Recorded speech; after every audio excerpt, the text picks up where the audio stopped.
গুৰুজনাই কৈ গৈছে কলি ধৰি নাম শাস্ত্ৰতো লিখা আছে নামে সে কল্যাণ কুকুৰ শৃগালৰ ৰুৱাত মাতো আছে। নমস্কাৰ বন্ধু বান্ধৱীসকল, আজি আপোনালোকক এটা বিশেষ সত্ৰ দেখুৱাবলৈ গৈছোঁ। যিটো সত্ৰৰ কথা ক'লে হয়তো অসমীয়া জাতিটোৱে আজিও জানে যে সেই সত্ৰটোত কি হৈছিল 1983 চনত। আৰু এতিয়া মোবাইলৰ যুগ, এতিয়া মোবাইলৰ যুগ, ফোন কৰি ক'ব পাৰি 1 মিনিটতে। যদি শদিয়াত কিবা হৈছে নহয় 1 মিনিট নালাগে ধুবুৰীত গম পাবলৈ। কিন্তু তেতিয়া কোনো মোবাইলৰ যুগ নাছিলে, কাৰণ তেতিয়া আছিল 1983 চন আৰু বহুত পিছ পৰি আছিলে ভাৰত তথা আমাৰ অসমখন। আৰু সত্ৰৰ পৰা কিছু দূৰত যি অনা অসমীয়া মানুহ আছে, সিহঁতে এতিয়া হয়তো জন্মসূত্ৰে অসমৰ হ'ব পাৰে, কিন্তু সিহঁতৰ 14 গোষ্ঠী বিদেশীয়ে। সিহঁতৰ মানে অতীত যদি সিহঁতৰ ইতিহাস যদি চাই সিহঁতে সঁচাই ৰিয়েলি বিদেশী হয়। কিন্তু এতিয়া ইণ্ডিয়ান চিটিজেনশ্বিপ বা নাগৰিকত্ব লাভ কৰিছে, সেইটো বেলেগ কথা।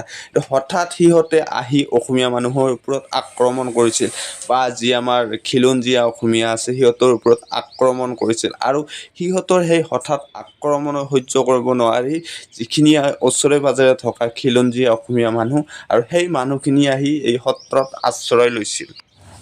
আৰু এই সত্ৰটো আমি চমৰীয়া সত্ৰ বুলিও কওঁ, যদিও এই সত্ৰটোৰ নাম হৈছে শ্ৰী শ্ৰী বৰবিষ্ণু আতাৰ থান, গাৰো গোবিন্দৰ থান বুলিও কোৱা হৈছিল আগতে। আৰু এই সত্ৰটো চমৰীয়াত হোৱা কাৰণে চমৰীয়া সত্ৰ বুলি কওঁ। এতিয়া কথা হ'ল যে চমৰীয়া নামটো কেনেকৈ হ'ল সৃষ্টি, আৰু সেই বিষয়ক লৈ মই কৈ দিছোঁ অকণমান।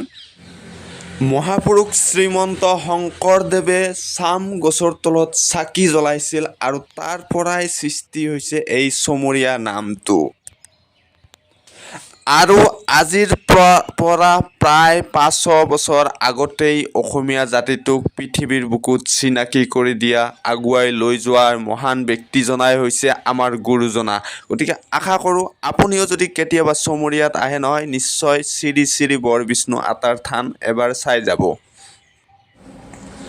আৰু সত্ৰখনৰ কাষতেই আছে গুৰুজনাৰ প্ৰিয় শিষ্য মাধৱদেৱ উদ্যান। আশা কৰোঁ আপুনি যদি সত্ৰত আহে নহয়, মাধৱদেৱ উদ্যানখনো এবাৰ চাই যাব। যদিও বা উদ্যানখন সৰু নহয়, বহুত ধুনীয়াকৈ সজাইছে।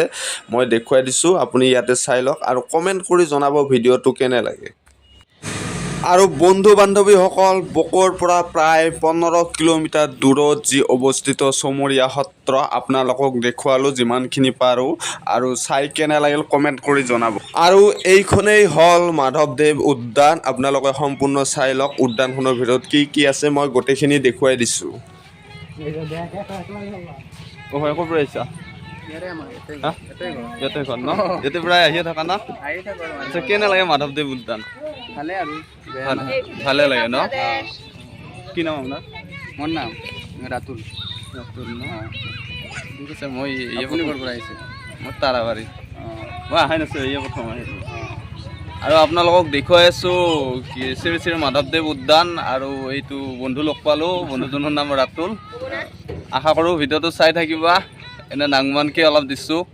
এই ডেন্সৰ শ্বুটিং কৰিব আহিছে, দেখুৱাই দিছোঁ। কি নাম তোমাৰ? পিংকি মণ্ডল। পিংকি মণ্ডল। আৰু তোমাৰ নাম? স্মিতা মণ্ডল। তোমাৰ নাম? চিপ্ৰা মণ্ডল। তিনিজনী ভণ্টি লগ পালোঁ, মোৰো ভাল লাগিলে। আৰু তোমাৰ নাম কি? কি নাম? আৰু শিখা মণ্ডল, এইজনী একদম কণমানি ভণ্টি। ময়ো অলপ বহি দিলোঁ। কিমানত পঢ়া তুমি? ক্লাছ 6ত। কি নাম তোমাৰ স্কুলখনৰ? উচ্চৱ মাধ্যমিক বিদ্যালয়।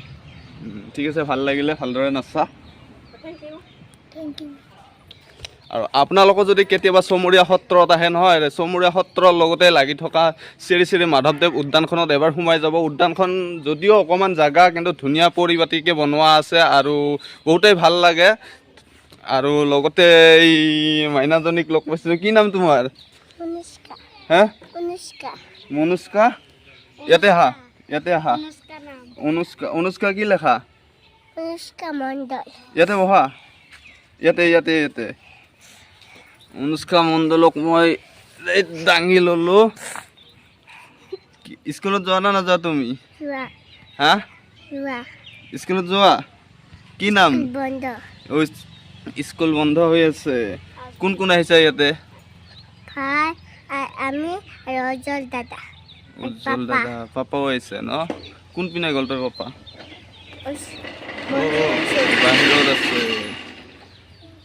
ঠিক আছে, অনুষ্কাক লগ পায়ো ভাল লাগিল। আৰু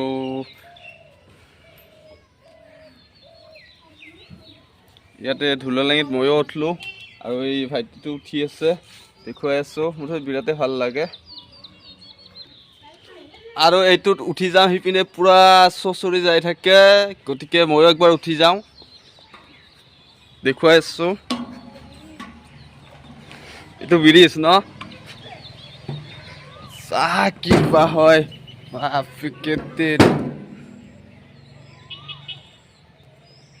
এই গাইছ এৰি দিলোঁ, পূৰা যাই আছোঁ।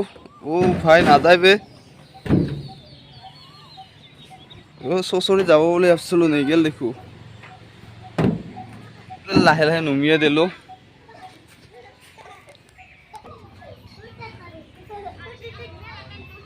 আৰু ওপৰৰ পৰা দেখুৱাই দিছোঁ, ধুনীয়াকৈ দেখা পায়। গোটেইখনক পূৰা ৰাউণ্ড কৰি দেখুৱাইছোঁ।